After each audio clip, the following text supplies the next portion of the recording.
Boss, ci sta il borgo dello Spo. Fammi capire, ci sta una piazza più grossa della nostra? Sì, boss, a Marina di Polo. Dice lo scrittore, la sera a Polo. È stupefacente. Oh. Boss, ritengo che sta pianta è stupefacente. A sera avete voglia di volare. Di volare.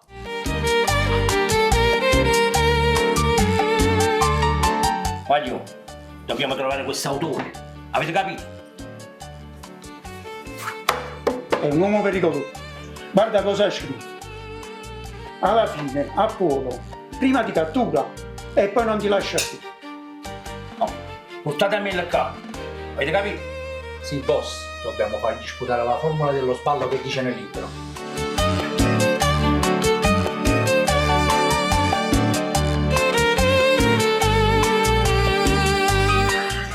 Quello qui.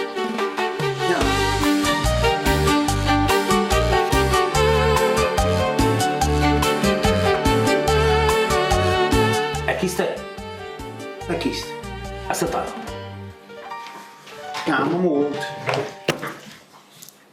Parla! Parla.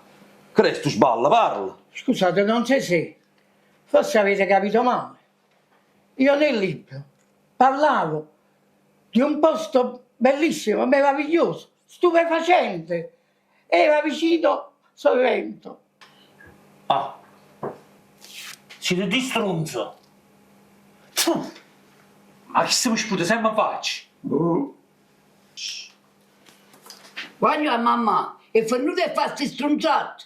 Io venite a mangiare, ci fate un bello pasto per sera. Andiamo a mangiare, famoli pure a questo giovinotto e a mangiare con noi. Grazie, grazie. Andiamo, sta bello bianco bianco, guarda qua, guarda.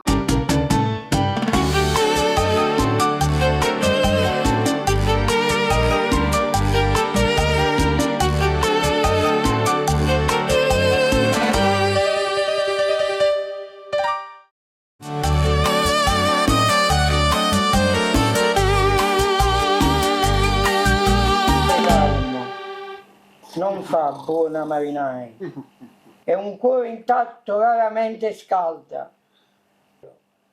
Caro amico, brilla sempre a chi dai fastidio. Guarda mamma, stanno rumando tutto quanto. Molto sus, va fuori qui, se no devi essere indolito.